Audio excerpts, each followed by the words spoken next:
तो recent SCO की meeting में चाबहार पोर्ट डेवलपमेंट के बारे में डिस्कशन हुआ है। आज का हमारा टॉपिक क्या डील करने वाला है? Geo strategic and Jio political significance of the Chabahar port.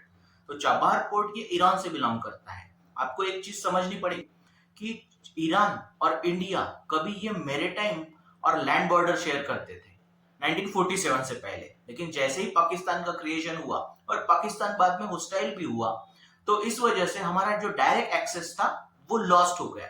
तो ऐसे केस में डायरेक्ट कनेक्टिविटी के लिए हमें चाबहार पोर्ट को डेवलप करना जरूरी है। तो आज का टॉपिक हमारा उसी से डील करेगा। अगर आप देख रहे हो मैप में, तो ये जो चाबहार पोर्ट है ये ईरान के साउथ ईस्टर्न साइड में गल्फ ऑफ ओमान पे सिचुएटेड है और यहाँ पे दो सेपरेट पोर्ट्स है, शहीद Kalantari and Shahid Beheshti. India और Iran centuries old trade partners है। 1950 में इंडिया और ईरान के बीच treaty of friendship for perpetual peace sign हुआ था। चाबहार पोर्ट डेवलपमेंट के बारे में 2002 से ही डिस्कशन शुरू हो गया था, बट जियोपॉलिटिकल रीजंस से ये डील साइन नहीं हुआ।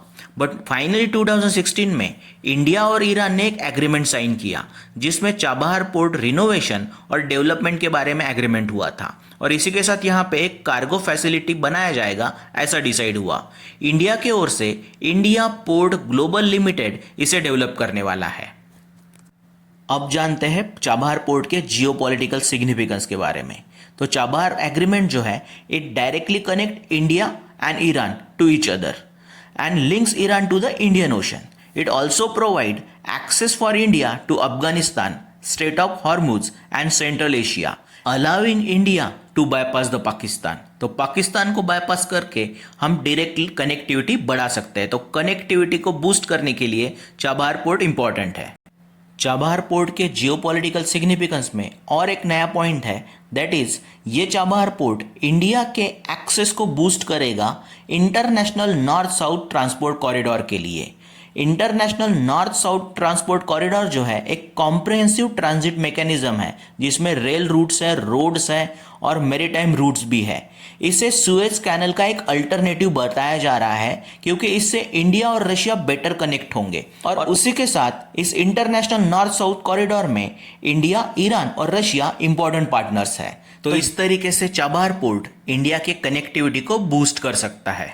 चाबहार पोर्ट का डेवलपमेंट इंडिया के एनर्जी सिक्योरिटी के लिए भी इंपॉर्टेंट है क्योंकि जो ईरान और जो सराउंडिंग कंट्रीज है यही इंडिया के ऑयल के सप्लायर है। तो अभी ये जो मैरीटाइम रूट है ये शॉर्टर होने वाला है और शॉर्टर मैरीटाइम कनेक्टिविटी की वजह से एनर्जी सिक्योरिटी को सपोर्ट मिल सकता है। इसी के साथ चाबहार पोर्ट का लोकेशन काफ़ी स्ट्रैटेजिक है, स्ट्रैटेजिक इंपॉर्टेंस रखता है क्योंकि पाकिस्तान के ग्वादर पोर्ट से इसका डिस्टेंस 70 किलोमीटर है और ग्वादर पोर्ट चाइना के स्ट्रिंग ऑफ पर्ल स्ट्रैटेजी का पार्ट है। तो इंडिया का चाबहार पोर्ट और international north south corridor China के वन बेल्ट वन रोड के लिए काउंटर हो सकता है, ऐसा भी बोला गया है। चाबहार पोर्ट का डेवलपमेंट इंडिया के साथ साथ ईरान के लिए भी काफ़ी बेनिफिशियल है क्योंकि ईरान के पास अभी जो सी पोर्ट है इंपॉर्टेंट वो है बंदर अब्बास, बट वो डीप सी पोर्ट नहीं है, which means there are restriction on the size of cargo that can be handled.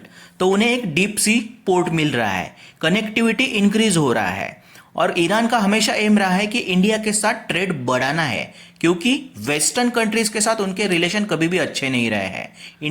तो इस डिस्टर्ब रिलेशन की वजह से ईरान के लिए इंडिया हमेशा रिलायबल पार्टनर रहा है।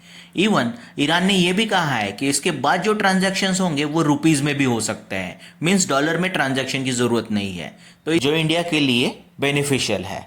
तो इस तरीके से इंडिया फॉरेन में पहला पोर्ट डेवलप कर रहा है जो इंडिया और ईरान के लिए ट्रेड, एनर्जी सिक्योरिटी और कनेक्टिविटी के लिए इंपॉर्टेंट है। तो ये था हमारा overall topic, geopolitical significance of the Chabahar port.